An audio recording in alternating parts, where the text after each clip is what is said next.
Talk Shoe. Recorded live. Hi, this is William Hayashi, your host for the Genesis Science Fiction Radio Show tonight. This is it's a continuation of the August 1st. Was it August 1st? I think it's the August 1st show. And we had some technical difficulties. And so what we're doing is we're picking up the second half of the show with Wayne Spencer, who is our guest and has kindly consented to come back. We're happy to have you here, Wayne. And just real quick to recap, where are you coming to us from tonight? It's good to be here, William. I'm coming at you from Orlando, Florida. Okay, so you're nowhere near Missouri. No. I'm not hearing Thankfully. any fireworks. Yeah, I'm not hearing any fireworks or anything in the background there. Just keep your shades down so nobody can see that there's a black person in your house, and I'm pretty sure you're going to be safe. And I say that with a heavy heart, massive cynism, and a sarcastic retort to just exactly what this country has become. But we don't want to bum anybody else out. Just to remind people, Wayne is an artist. He's an author. He's you've got a ton of stuff. You've got great background. When you talk about the golden age of, the second golden age of comics and things like that. Why don't you tell people a little bit, describe a little bit again, just to remind them who you are, what you're up to, and a little bit about what you're doing right now, and then we'll get into some specifics. My name is Wayne Spencer. I'm a cartoonist and a storyteller. I like to draw. I'm pretty good at it, I think. My background is in art and comics. Like I majored in sequential art, have a bachelor's of fine arts in comics from the Spanish College of Art and Design. Drew caricatures for a few years. Disney. I've mostly worked in production art. Now I work at a company called Kablam, where I help people get their own comics made. And I work on my own projects as well. Like I just released earlier this year a book called All Star, which is about a young girl who's a superhero. And before that, I have a 4-part series. So far, it's 4 parts called Clock Jumpers, which is about a dinosaur and his niece who travel through time to stop people from building time machines before they can actually build them. And that's probably not a bad idea, because you give somebody a time machine, you're just asking for trouble. Exactly. For people who want to check out some of your stuff online, they can go to www.spencerranch.net. That's right. You can also take a look at spencerranch.wordpress.com. And if you want to go over to DeviantArt and see your gallery, it's Kid Galactus, GALACTUS.deviantart.com, and then you can put the /gallery in there if you need to. I'm not sure. I don't go over to DeviantArt too much. But anyway, and those are for people who are picking this up as a podcast, and I'm going to dump these into the chat room for those who are checking us out live. And it's been a couple weeks. Just to remind people, unfortunately, what happened was while we were right in the middle of the show, we used TalkShoe. Obviously, you know that if you're here. And TalkShoe decided to act up on us, and it basically told us that it had had enough of me. And it was unfortunate that Wayne happened to be online at the time and the person who was being interviewed. But the show fell apart and we couldn't get back in. So thank everybody for checking us out again. I put Wayne's links into the chat room for people who want to take a look at that. And honestly, because it's been 2 weeks, I can't remember where we left off with the discussion. I think I was complaining about comics publishing, like. The industry itself. Yeah, probably. I mean, I think that's kind of where. where we were. No, that's not bad, and I'll tell you why. Because first of all, breaking into any new medium is a pain in the ass. It's really hard. For me, trying to get eyes to read a novel, and with my dumb butt self, I wrote a 500-page novel. Trying to get people to read that is not easy. Trying to raise a specific comic above the background noise, I would imagine, is just as difficult. It is. For it is. you, do you have – well, why don't you do this? Why don't you describe to people some of the things that you learned not to do? Because even though people don't listen to that sort of information, if you throw it out there, you can't be accused of not trying to help a brother out to not make the mistakes that you made or to avoid catch-22s. I'll give you a quick example, and then I'm going to let you talk. In the book publishing business, no, seriously, in the book publishing business, there is a catch-22 that agents don't want you to believe it, but it's true. In the publishing world, publishers don't talk to authors. They will talk to an agent, if you have an agent, but they won't talk to authors because authors don't know the rules, and frankly, authors are nuts. Okay, but you can't. So you can't get a publisher without an agent. But you know what? You can't get an agent unless you've already published. Okay, an agent's not going to take you on and want to do the heavy lifting these days. Well, let's just say most agents, to do the heavy lifting to bring somebody brand new that nobody knows about to the forefront, because it's very hard. They have to do a lot of work to contact publishers, try to get your books read, things like that. So that's what it is for novels. What kinds of things did you run into, Wayne, when you were kind of really at the front edge of trying to push yourself out there? Comics is funny, William. Yeah, I think that you're always kind of on the front edge, at least these days. It's not. It's strange because everybody knows there's this very visible industry, right? There's this very visible, like Marvel and DC and all the movies, and Guardians of the Galaxy just made $1 billion last weekend, and I'm sure that this weekend as well. Like, it's there's an industry, but outside of those two companies, the industry gets very small very quickly. You know what I mean? Okay. And so it's very strange because comics is kind of like this phantom industry, right? Like, it's true, you can get a job working at Marvel and DC. You can be an assistant editor or an editor, or you can be a freelancer and just draw comics for them, or color them, or letter them, or write them. That's super difficult to get into. Yeah, kind of like you're like a journeyman. You're it's not like your name shows up on anything. You're kind of it's like, I guess, like the typesetter for a newspaper. We never know who those guys are, but they're the guys who put the newspaper together. Right. Well, comics is pretty good in that most of the people, like the contractors who work on it, do get credited, like, on the comic somewhere. It might be on the inside front cover. It might be on the front cover. Their name will be in there somewhere. But my point was that, you can get a job at those places. It's very rare. Like, there's not a good path for people who are in the industry to exit the industry, and there's also not a good path for new people to enter the industry. You know what I mean? Mm-hmm. Like, the path into the industry, in quote fingers, industry with a capital I, is knowing somebody who's in the industry and who is invested in your success primarily, and besides that, like, being famous outside of DC and Marvel, right? Like, right. If you have, novels are similar. I'm sure you can smell what I'm cooking here.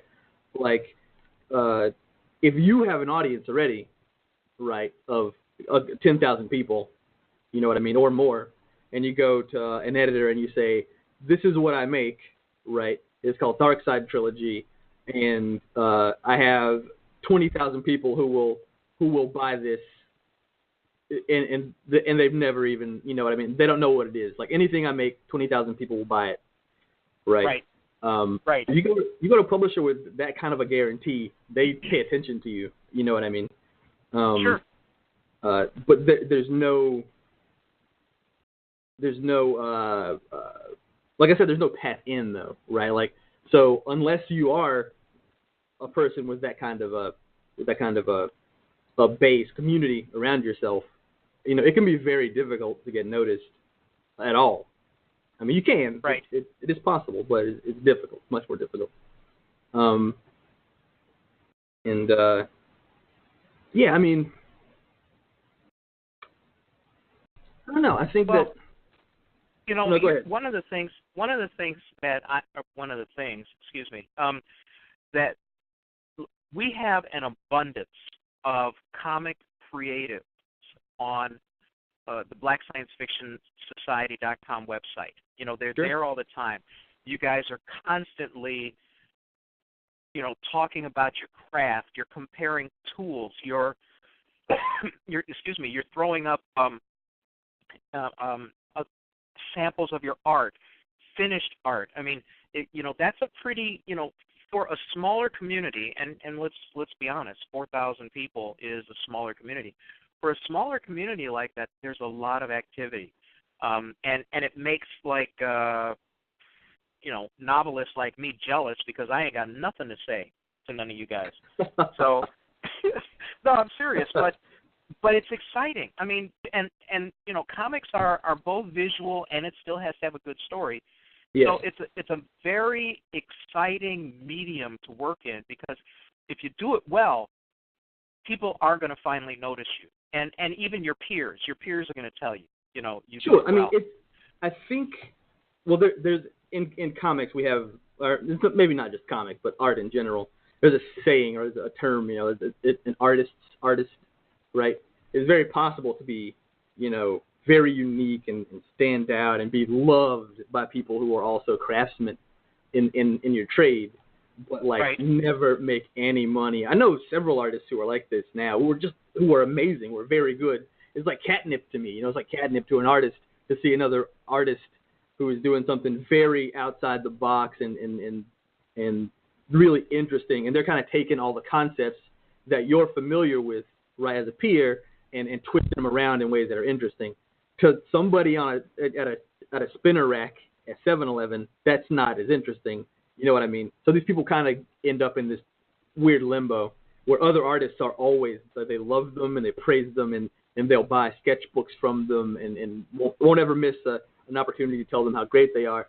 But, it doesn't really, like their bank account doesn't reflect that success in art, right? Like the success they have creating. Right. I'm sorry, I forgot what your actual question was. I got on a tangent with the artist started. No. It's something that I think is interesting. I mean, essentially, what I'm saying is, it sounds like the comic community, and I'm not part of it, and I don't know about it. Going to conventions and things like that. It really sounds like there's a lot of energy all the time, a lot of buzz. People come to the forefront, then they kind of fade off, then others come, and then, like you said about somebody who comes up with something completely outside the box, which excites everybody, because, I think that most people would genuinely like to see other people do well. They just don't like the fact that they're not doing well when it looks like everybody else is doing well. But, I mean, sure. that's just the way it is. But it seems like such an interesting industry in that the people are so committed to it and are so. Well, yeah. I mean, I don't know. You know what I'm saying? The people who make up like the bedrock of comics, are like deep nerds. You know what I mean? Mm-hmm. Like, yeah. it's these are people who are they're passionate about the thing that they like. And they go out of their way to consume that thing and to learn more about the thing that they like outside of itself, right? Like, sure. The way that I define a nerd, I mean, I know that nerds are kind of like, it's kind of a chic to be a nerd right now, right? It's kind of, people are always kind of, sheepishly like, oh, I'm a nerd. I watched Guardians of the Galaxy last weekend, right? Like, that's not uncommon to happen these days. But I kind of define a nerd as anybody whose interest requires homework, right? Like, okay. whatever it is that you're interested in, if in order to like it, you got to study it, you know what I mean? Then to me, you're a nerd. And I'm sorry to interrupt, but go ahead. Yeah, finish up. Yeah, please. So my point, though, was that the people who like comics, I think on both sides, people that create and people that consume comics, the bedrock of those people, the people that don't burn off, you know, when things die down, like when there's less heat, the people that don't disappear, right? Those people are really into it. They're, like you said, they're very passionate. Right. You know, they're passionate about the medium, and sometimes about specific characters. You know, there's a lot of nostalgic kind of emotional baggage around a character like Spider-Man or Superman, right? Like partially because you saw them when you were a kid and you had so many feelings, and the way that you get back in touch with those feelings is by connecting with that character again. Sure. And also partially because they're just very iconic. You know, they have been around forever, and everybody's kind of familiar with them, which is that's kind of the rock that they're milking now with movies. I feel like it's, you know, they're kind of getting a lot out of people's recognition of these properties. Did I bring that back around completely, or am I just kind of... No. But I mean that all of those are really, really good points. I mean, one of the reasons why, you know, flat out why all of these movies are being made of 1960s and 1970s comic book heroes is because the people who grow up with them have disposable income. Sure. You know what I'm saying? And being able to re-excite, just like you said, re-excite something from your childhood is very compelling. That's why Facebook is doing so well, because you got all these, you know, men and women trying to rekindle what they think they missed out as teenagers. Right. Yes. And you know, the thing about nerds, I guess, you know, that's very well mentioned, because I think one of the reasons why nerds have reached a certain ascendancy that they have is because you know, bullying has gotten out of style. And you know, when you get rid of any species' natural predator, they're going to thrive. And I know that's a terrible thing to say, but that was somebody else's comedy hunk. But that's the other thing. You know, people who have that kind of creativity, people who have that kind of passion, are not automatically just put down and subjugated, you know, because other people think that they're weird. You know, so that also provides opportunity that up until just recently, you know, in the last couple of decades, let's say the last generation, was not true. I mean, I had a friend who lived 2 doors down from me in Chicago when I was growing up, and this guy, you know, he was like the only person on the block whose parents were divorced. So he was there living with his mom, and his mom and his dad constantly tried to outdo each other in, you know, getting things for him. And this dude had a comic collection. I mean, his favorite was Archie, which was weird anyway. But he had a comic, well, to us, okay?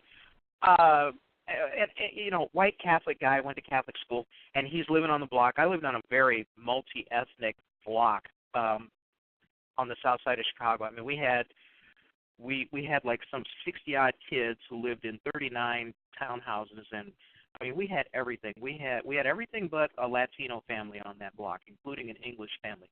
And so this one guy, he's got all of these comics, but he was like, you know, this is middle 60s, and he was a collector then. Yeah. And I lost track of him, but if he kept all of those comics from back then, this dude has more money than everybody who's listening to this show. All of them. Okay? So that's, I mean, comics are essentially timeless now, because when they started out as the medium, you know, early on in the last century, the first ones were educational ones, you know, that they used in school, and then they became entertainment. And now look at what they are. They're not only entertainment in terms of people reading them, but they're a gateway to a multimedia experience. So they are. I mean, well, they descended from like the papers, like comics. They descended from like, the papers. Yeah, like in the early 20th century. Like, yeah, I mean, it was. They needed to fill up papers. They're trying to sell these newspapers. You know what I mean? And they came up with this idea to put drawings in there. And they became huge, man. Like strips, and that's I guess this kind of goes back to what we were talking about before, like last week, and the sea change. It's crazy because anybody listening to this now who was not alive, 20 years ago, right? Like newspaper comic strips used to be huge, and like before the 80s, before the 70s and the 60s, they were way huger. Like, there were points in history where the paper would be like kind of an excuse to get these comics. There would just be these huge comic sections, illustrated sections in the paper, because they were so popular. And you could find any kind of story that you wanted in the paper. There were adventure stories, there were like kind of romance stories, and there were like what we know today as 3-panel gag strips and things like that. But yeah, there's been a change though. Right now, newspaper comics are on their last leg, man. They are really kind of on their way out. And like the internet has kind of kept the form alive, right, with webcomics, right? I would say that probably a lion's share of webcomics are very reminiscent of newspaper comics, right? They're like 3 or 4 panels, and it's set up, beat, punchline, or set up, beat, punchline, and they're kind of the descendants of that old form. But that old form itself is like it's on the ropes. It's kind of on its way out. You can't. Well, yeah. I mean, part of that is because of the medium that it's attached to. I mean, newspapers. First of all, most people don't read the way people read even a generation ago, and that includes not only books but it includes newspapers. It includes magazines. Magazines are struggling as well. Yeah. You have a few, like the New York Times, Harper's, the Atlantic. You have certain magazines that endure because of the in-depth kind of reporting. So they're not like your tea and biscuits for like Time Magazine and Newsweek. I used to read Newsweek every week. Well, Newsweek is gone. Okay. For all practical purposes, and people used to read a lot of newspapers back then. Chicago is Newsweek really gone? I thought they quit printing, and then maybe they started up again. I don't know. Yeah, I don't know. That's crazy to me. Yeah, and then like here in Chicago, we had the Sun-Times, we had the Daily News, we had the Chicago Tribune, and I mean to have 3 major newspapers in a city was just huge. But the problem is people don't advertise in newspapers, and since there's no advertising revenue, newspapers are just not going to get it. And newspapers are on their way out. Yeah. I will tell you right now that the current IT generation, let's say the 20 to 30-somethings now, they get practically all of their news content through their phones. They're not watching television as much. If they are time-shifting their favorite shows, which means they're using their TiVos, and they're fast-forwarding through the commercials. Right. So, I mean, advertising is tough. Just in terms of the internet, when somebody hits a new site, when they go to a new site on the internet, believe it or not, they make a decision within 2/5 of a second, whether or not they're going to stay there and look at stuff. That's how quickly people are flipping around. Yeah. I think it's a culturally induced ADD. Because people don't spend as much time. This is just an aside, but the average porn movie now is something like 5 or 6 minutes long. That's available on the internet. What does that imply to you?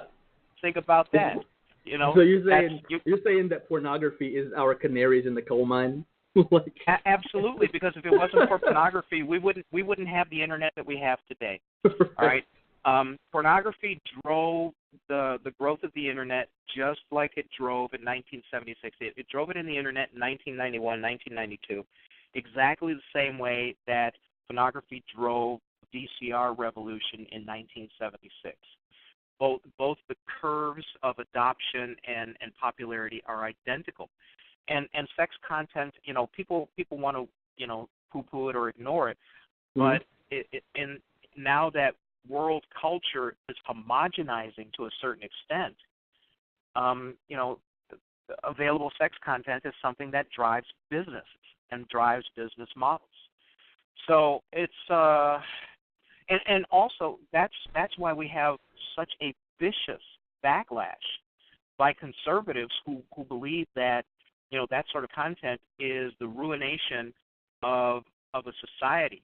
And my feeling is, well, geez, picking on people, killing people, doing stuff like that over content like that, or stoning or beheading a woman because she was accused of adultery or something like that.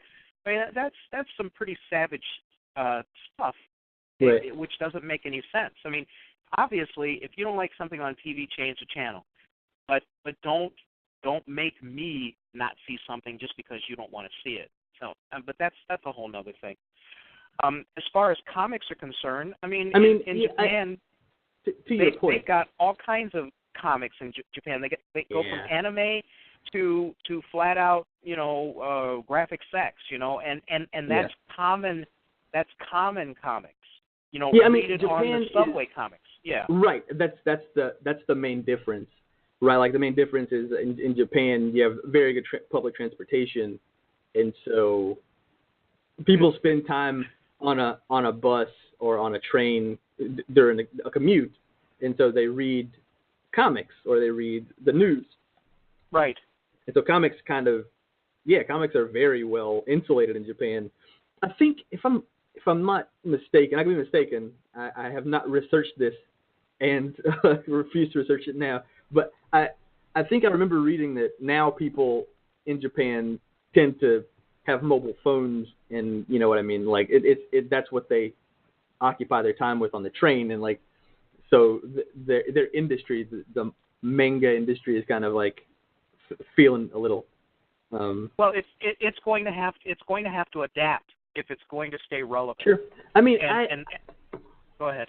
No, go ahead. I'm yes, I do agree with you. I think that it's digital comics, right, or comics, a digital comics delivery system that makes all print books, are obsolete, will happen eventually, right? It's a matter of when, it's not a matter of if. But I don't think it's here yet. I've read comics on my tablet. I've read comics on my laptop. I've read comics on my phone. Like, it's not good. These aren't good solutions. Like, whatever, the good solution isn't here yet. You know what I mean? Like, when it comes, I do agree. Comics will change forever. Everything is going to be completely different. If you're trying to print books, you're just going to be wasting money. But for now, I just don't see it, man. I work producing comics for people, printing comics all day, and it's not slowing down. Like, I just don't see it. Print's not going anywhere right now, but eventually, I think it has to. Yeah, but you're right about that. It's not slowing down, and here's the big thing. Most comic content creators have not figured out that with today's mobile devices, you can only put up one panel at a time. Well, if you're reading on your phone, right? Exactly, and the thing is that we have a very short window where the best of those content creators are going to have to modify their delivery system in order to take advantage of these emerging, as these different generations of kids come up with different generations of technology. One of the things that I'm getting ready to put together a whole bunch of classes on teaching kids from underserved neighborhoods here in Chicago how to program for mobile devices. Okay, so what I want to do is I want to create today's entrepreneurs today, or tomorrow's entrepreneurs today. Right. And one of the things that is very important is to extrapolate out in a very consistent, very careful way exactly where technology is going. Now, a lot of the things that you just talked about the delivery of comics, even the delivery of cartoons, things like that. The United States is going to be dead last in adoption of that because we have the worst and the slowest internet delivery system of all of the developed countries. And I mean, I hear that a lot. I'm not sure. I don't know. I don't have the data. Like, I don't really know how true that is. I do definitely hear it a lot. I would say. Trust me, I do know. Right. No, I know this. I agree with you, but I agree with you because I think there's too much money in the delivery systems we have. You know what I mean? It will be very hard for some completely unknown delivery system to kind of crop up overnight and not be either bought immediately by, you know what I mean, by a Sony or Philips or whoever, or just kept out of the market. You know what I mean? Right. Well, here, let me give you an example of what's sabotaging what should happen. Okay. Right now, we have this huge battle about net neutrality. Now, I don't think that we know 10 people that we can talk to about net neutrality who know exactly what the issues are and what's going on. You know, people think, oh, well, net neutrality, that just means egalitarian internet for everybody. Well, that's part of it. Right. But the deal is, you know, net neutrality ensures everybody has equal access to content. Right. Okay? Yes. Those are the key words, that net neutrality is designed to ensure everybody has equal access to content. That all of a sudden Wayne's stuff gets slowed down by Comcast because Comcast cut a deal with Al and Tyrone, you know, who are both on our site and both do content. And so that's the deal on that. And the thing is, you know, people think, oh, well, you know, what can I do? What can, you know, I can't affect that. That's all the big telcos, blah, blah, blah. But the truth of the matter is, yes, you can. You know, when you write those letters to the FCC and say keep our internet open, it does have an effect. And let me tell you a disappointment. I don't know if it was Time Warner. Somebody made a big donation to the NAACP. Okay. And so now the NAACP has backed down on net neutrality. Are you serious? I'm dead serious. Oh man. You know, and you know, in polite company, if I said that was some pretty whorish behavior, you would have all kinds of black folks over the age of 40 saying, "Tut tut, William, that's so harsh." But you know, basically, you know, you have, for our culture, or at least half of my culture, for black folks, in most cases, their phone is their primary window to the rest of their world. Okay, they communicate with everybody with it. You know, they get you know, they've got their people who they communicate on a regular basis. You know, kids do something like what do they do? 100 chats a day. You know, they send 100. Text. Okay. Yeah, text a day. I mean, and there are kids out there who can type with two thumbs faster than, you know, a lot of secretaries can with their whole hands. So now we have an entire generation of our population that needs net neutrality, that needs the promise of net neutrality in order to receive, you know, and have access to any. Go ahead. Here is the telecoms. Like, here's what they're thinking, man. They have to get this net neutrality stuff killed now before that generation and like my generation and the one after, right? Like before those guys get into power. Like they have to get this stuff struck down now because, you know, the generations that are growing into power, they rely on the internet, right? They have expectations. If you can strike this down now, you'll have a very reliant generation growing up without net neutrality who's just like, well, this is just the way stuff is, right? That's what they're up against. They have to get this done very quickly. Yes, but here's the selfish part for content creators. All right. Okay. Over half of what we do as content creators is we have to build, we construct, Yes. we manufacture our own audience. Okay. Right. Yes, we do our own stuff, but doing our own stuff is only half the battle. Having the audience that consumes it. Yeah. Right. And so a big issue like net neutrality is right in your pocket. It's right in my pocket. If all of a sudden somebody can't get to www.thedarksidetrilogy.com or Amazon decides, oh, let's jack William for some extra money if he wants to sell our books here, like they're doing with, what is it, the publishing company, Hatchet? Mm-hmm. I don't know. Oh, yeah, Hachette, I think it is. Yeah. Yeah. And so that's the thing. Allowing these big conglomerates to control our access, my access to you, okay? If they're controlling my access to you, or what if they decide, screw TalkShoe? We don't like that because it's got too many independents. They talk about too many independent things and make us look bad. It's cutting into our radio share. Yeah, let's slow TalkShoe down so that people can't get to it, because we would rather have people. We're trying to build a young audience for what's his name, O'Reilly, or whatever, something like that. Right. And so, all of a sudden, if you want to watch any kind of news on, any kind of news show after a certain time on the internet, you can only watch Bill O'Reilly. Otherwise, it stutters, it stops, it halts, and stuff like that. This is not good. I mean, don't nobody, as they say, want to have to listen to the Ted Baxter of cable TV. So net neutrality is a big deal for content creators because what it does is it ensures people have access to your work. So, I mean, and on top of everything content creators have to do, create their content, and then, spend the other 80% of their time promoting their business, because that's about what it seems like the ratio is. That's a lot of stuff that goes into someone who's decided to be an entrepreneur. So it's not something you should consider lightly, and certainly don't have an ego thinking, oh man, I got this whip, this will be easy. Net neutrality. Let me ask you this.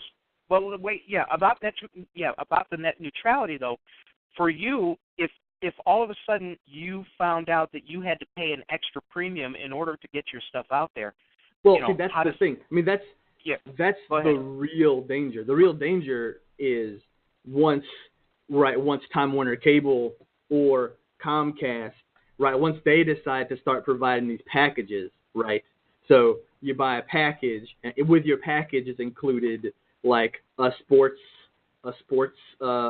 array of sports sites, if you like sports, an array of pop culture stuff. You know what I mean? I Think Geek, IO9, Marvel Unlimited, if you like those things. So you have these sorts of offerings either in bundles, or you can kind of piecemeal put them together a la carte, right? Like Time Warner doesn't deal with people like us. So they don't. They don't. This is an existential threat. Like those kinds of packages are an existential threat to people who make things and who need to, because, and the thing is, if you have Dark Side Trilogy, right? So you have your novel. Part of your audience might be in Chicago with you, but part of your audience might be in Orlando with me, or in California, could be in Japan. So that equal access is extremely important, right? Yes. The reason that, the pie, like everybody says, the pie is getting, each individual piece of the pie is getting smaller, right? But there are more pieces to go around, right? Because the pie is getting bigger. The equal access of information, the content out there is growing exponentially every year. Right. So the equal access is very important to people that make stuff, because you might have a much larger audience than if you could only talk to people in Chicago, but your audience will be constructed from kind of patchwork of different locations, right? Which is that's the promise of the internet. You know what I mean? We're all in the same place at the same time, which is why it's both amazing and terrible, right?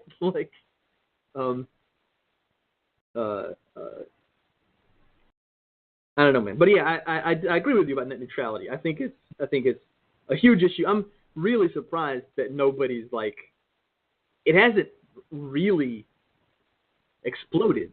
You know what I mean? You think people would be like outraged by the idea?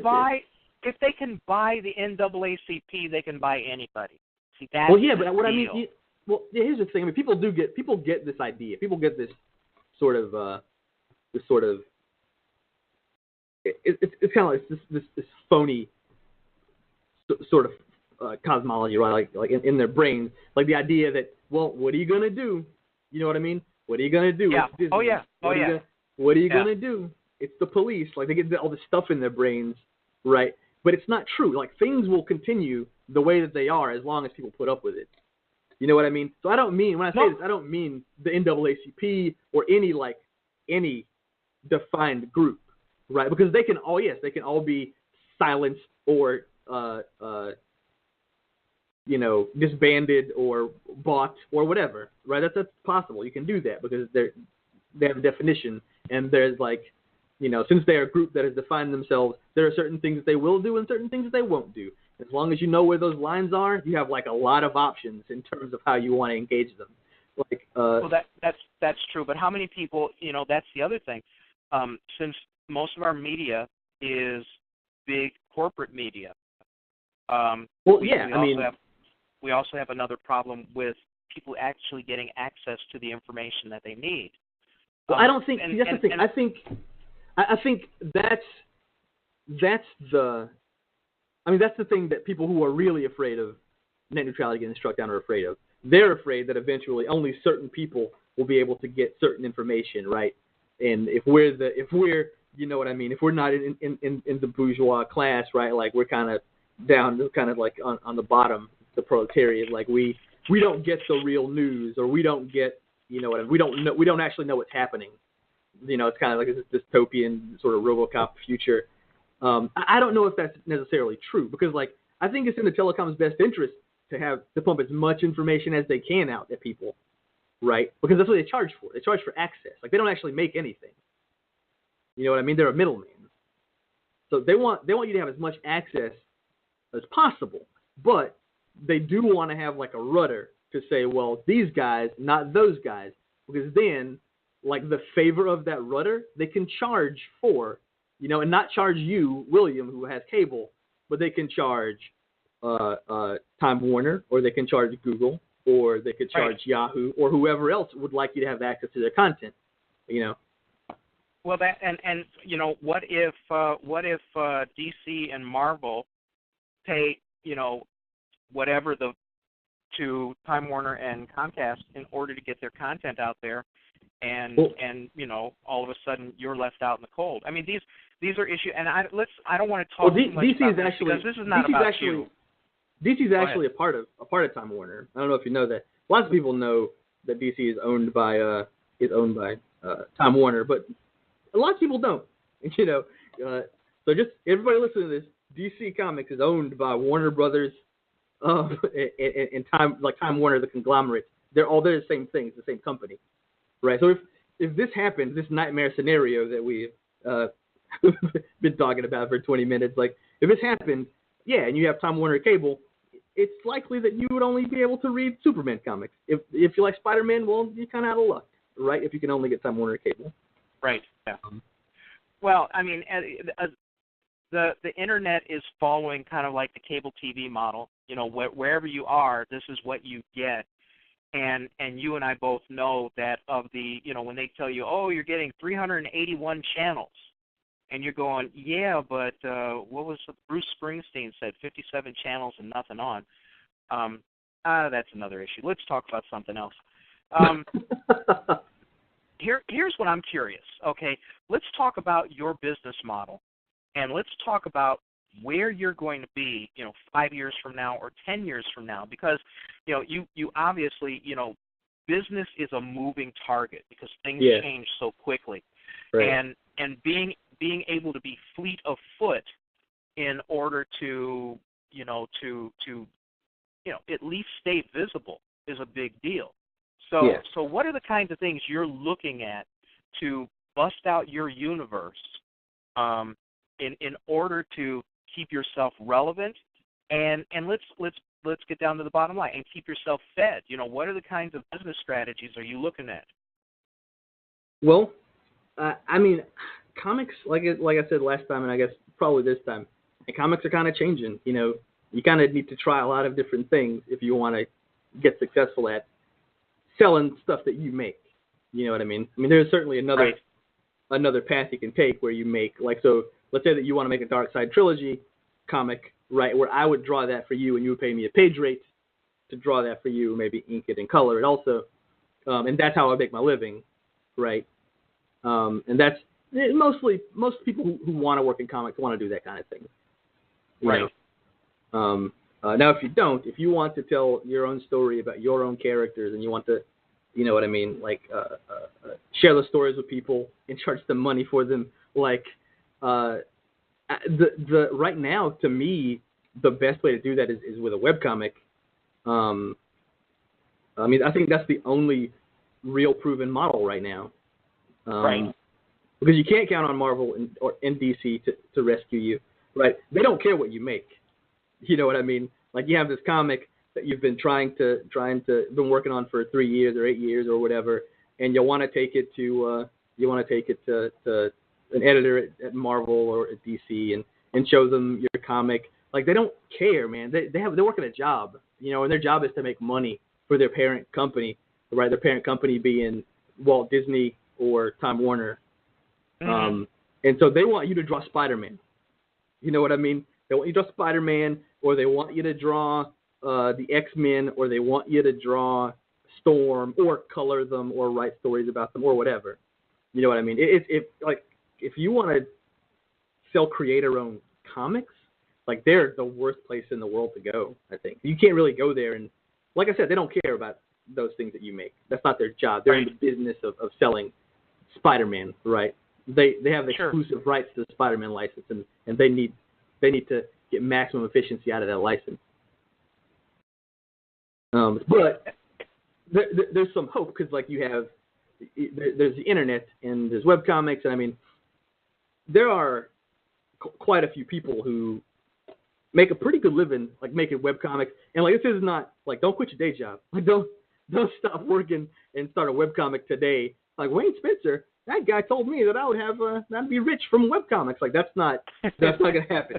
Don't think that's gonna happen. But if you're very smart about it and you do your research and you're really consistent and you're present and you make your product is good, you know what I mean? I saw that Alphonse Harvey, the hobby, said that a great product's a good start a little bit earlier, and he's right. You got to consider your product. If what you're making is good and people like it, then you need to get it in front of them. And a webcomic's a good way to do that. You know what I mean? It's your best work out to people. Let them see it. You know what I mean? Well, and the other thing that you do very well is, there are a lot of creatives out there who don't want to or have a tough time dealing with the business side of doing business. You know I'm just trying to learn this. I'm just the business side of things, man. I am not, I'm not savvy. I really don't want to give anybody that impression. I read a lot of articles and I try and do research and I try and pay attention to what seems to work for me, right? What gets me attention?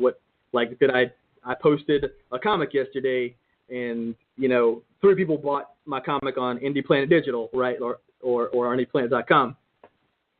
So do I need to post more comics? Let's do that again and see if it works. I try and do all those things, but I don't want to give everybody the impression that I'm a business expert. I'm learning. I feel like I'm at the beginning of this. You know what I mean? I didn't grow up in a situation where my parents drilled into me the basics of business and how important it was to make a lot of money and to be shrewd in your action and to think actively about the future. And if you did, that's great. I mean, that's an advantage in life. But those things are skills, and you really got to learn them. You got to practice them, and you got to get better at them. I mean, I don't know. I always recommend research, to learn about what you want to do. Figure out what you want to do, and then shave off all the edges that don't make any sense. You know what I mean? If you I want to live in a castle with elephants, and I want to have a moat and in that moat should be the Loch Ness Monster. You can't do all that stuff. You know what I mean? Like, okay, maybe you just want to live in a big house. Maybe you want to live next to the water. You know, like in Scotland, I guess. Yeah, like, so I you think shave one off of all the... that stuff. Yeah, go ahead. Go ahead. I was going to say, a good example of that is an old joke about a sculptor.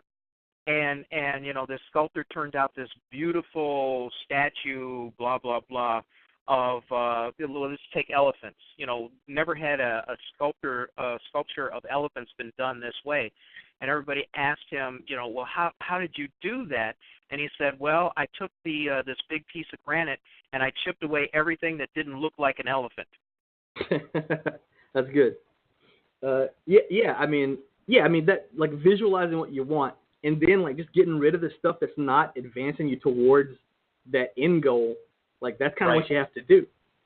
You know, a lot of people make the mistake of being desperate and trying to do everything, and everything, you know, the everything approach rarely works, because what it does is it saps the necessary effort from you doing things that are not going to turn out anything positive. So that's another. I mean, that's a good piece of advice, that you have to find out what is working well for you and really stick with that. Well, sure, and once you figure out what you want to do, you can work backwards. That's what I'm trying to do, right? You can work backwards from what you want to where you are. You know what I mean? You can, so if I want this, I have to have bought a house, right? I need to know something about Scotland, you know, so you have to get all those things out of the way, like, backwards to the point that you are right now, right? And that's just, it's a plan. Like, that's what that is. And then you start doing those things.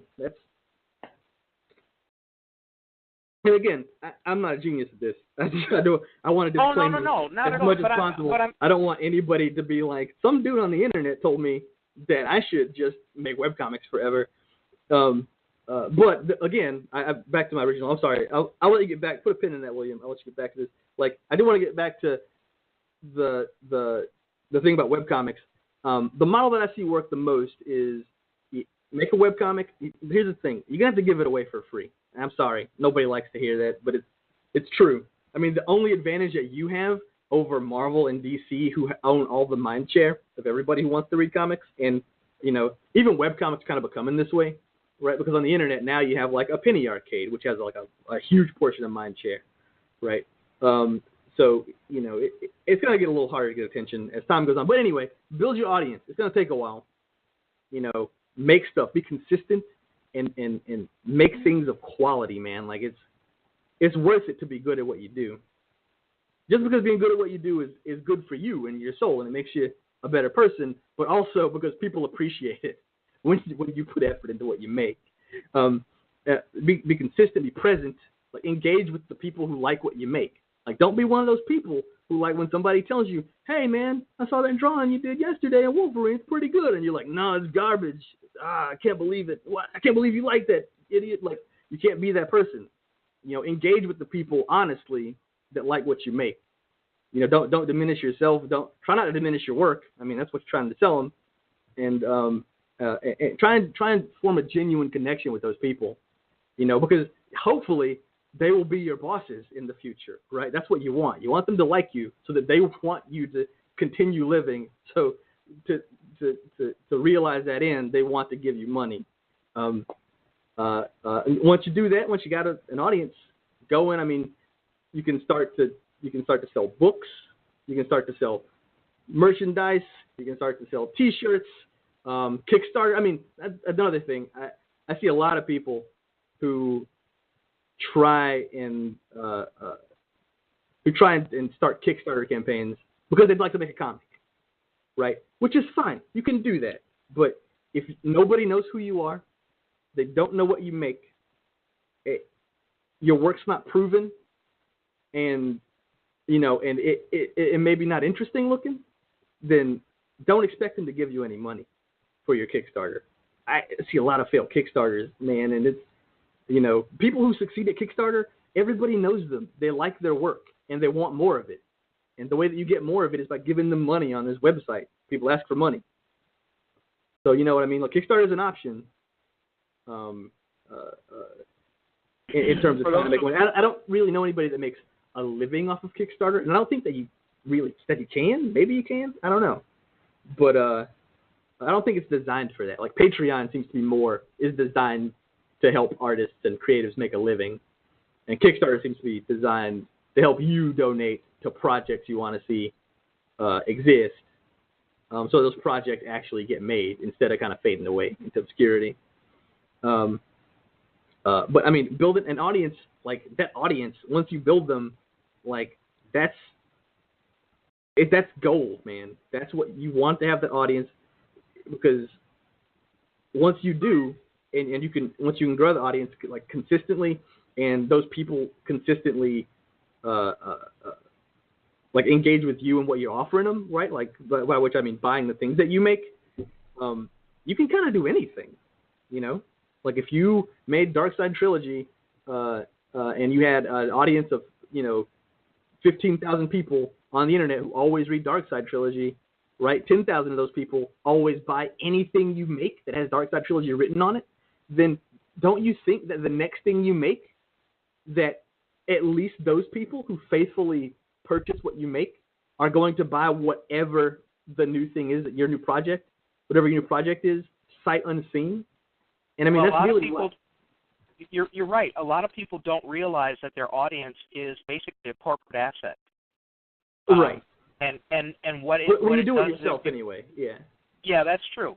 But I mean that helps you with your own longevity. I mean it goes down to, obviously, whatever I write, if people like what I write, they're going to pick up something else that I've written, because they'll go, oh, I like this guy. And it's the same thing with a comic. It's the same thing with a web comic, a webisode. And look how people follow movie. I mean, there are people who will, say that Quentin Tarantino is the greatest movie producer that's ever been in history, which is probably not true. Right. But because they're invested in that, yes. that's their psychological investment in a brand. That's the essence of branding.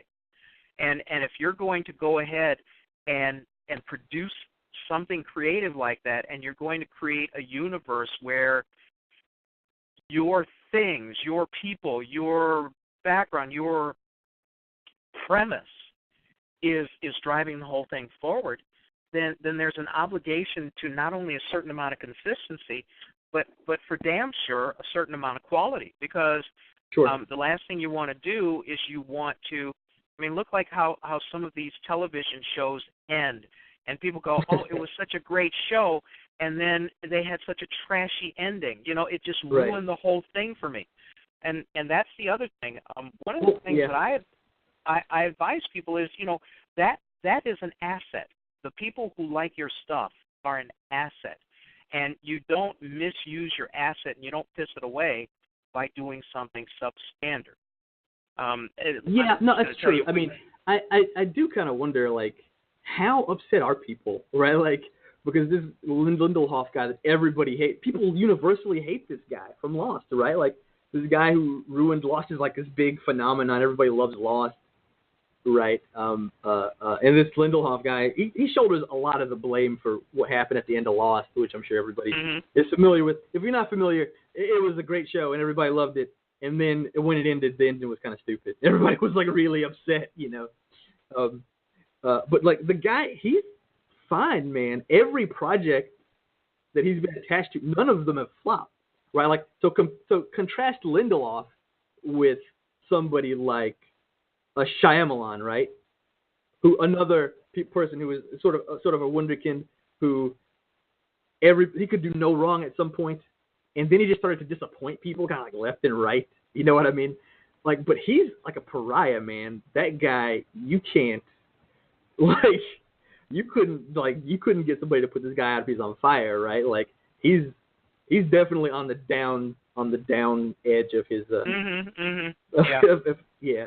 And that's the other thing that people have to take to heart. Audiences are fickle, and if you mess with them, you mess with them at your own peril. Right. I mean, I guess I'm asking a question. I guess I'm saying, why? What's the difference between these people on one hand? Also, are people upset at this Lindelof guy for upsetting them repeatedly? Right. He also wrote the new Aliens movie, Prometheus, which everybody seemed to be pretty disappointed by. But no, I don't know. But everybody he writes something, everyone goes to see it, right? Everybody disliked his Aliens movie, but they hired him back to write the next one. So, is it a case of... That's a financial decision. Right. I hate to interrupt you, but we're just about out of time. So what I want to ask you is there anything that short, sweet, that you would like to convey to the listeners about what you do? About what I do. Yeah, and what you're, maybe you have a profound thought that no one's ever thought of before. I'm not original like that. I make a comic called All Star. Go to indieplanet.com. Type it into the search. Also look around indieplanet.com. There's lots of good comics up there already, by any creators and by me. Check them out. All Star is about a little girl who's a superhero. Her dad was the greatest superhero of Earth, and then he disappeared, and there were still bad guys. So somebody had to take his place, and the only person with the kind of power to do it is his very young daughter, who takes his place. Beyond that, let's see. Don't work for free. If you want to make stuff, then start making stuff. Don't plan forever. You will never make anything. All right? If people are interested in your work and they want to see it, show it to them. Don't be a person who's they're just going to steal my ideas, because I'm going to tell you something. Ideas aren't worth anything. They have no value. All right? Ideas are cheap. Everybody has 100 ideas a day. The difference between those people who have 100 ideas a day and they're okay. Let's see. Ideas are cheap. I'm repeating this for Rashida. Ideas are cheap. Everybody has 100 ideas a day. The difference between the people who have 100 ideas and you know their names, and the people whose names you don't know, is that the people whose names you know, they execute on those ideas. They make something out of them. If you want people to know your name, you need to make stuff. If making stuff is what you want to do, you got to sit down. You got to make. If you're not good yet, then work hard. Get good at what you do. Meet people around you who do what you do, and be friends with them. You know what? Don't try and get stuff out of them. Just be their friend and help each other. Build something with each other. If you know somebody who's really successful at what you want to do, then ask them about it. Watch what they do. What are their habits? Copy them. Don't do nothing and wait. Don't wait for something to happen, because it might not ever happen. You can only count on you if your dream is worth something. That's true. For a lot of people, taking that first step is the hardest step. But the cool part about having a show like this is having so many creatives who can talk about their process, talk about the things that they ran into, talk about what seems to work and what doesn't work. And hopefully there's a little bit that we put out here that helps people do better and maybe not duplicate mistakes that we've already made. So anyway, Wayne, I want to thank you for filling up the last part of the show. For those of you who are listening, this is an abbreviated show. It's probably going to be mashed into the first half of the show that we had 2 weeks ago when we had, TalkShoe went kaflooey and nobody could get back into the show. Nobody could hear anybody. So this is a short version. I think what I'll do is I'm going to go ahead and I'm going to end the recording, and we'll see how long it goes, and we can chat a little bit more, and people can type things into the chat room who have questions, and let's just take those, as they say, off the air. For everyone who listens in, I want to thank you, because this show is a labor of love, and it's something that's pretty significant. No other science fiction site does a show like this.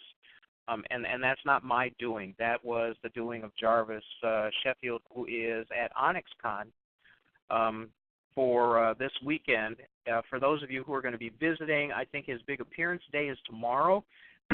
Try to find him on the show, on the floor. Say hello to him. And for those of you who listen, thank you once again. This is great seeing people show up. I want to thank you, Wayne, for being here and doing the second half, because I know how hard it is sometimes to get that time, especially on a Friday night. So on behalf of the Genesis Science Fiction Radio Show, and which is a service of the BlackScienceFictionSociety.com website, I want to thank everybody for showing up, everybody for listening. Please tell your friends. Please come back. We always have something, and check out the podcasts of the shows that you've missed. So on behalf of everybody associated with everything in the universe, I wish you all good night. I wish you all good night.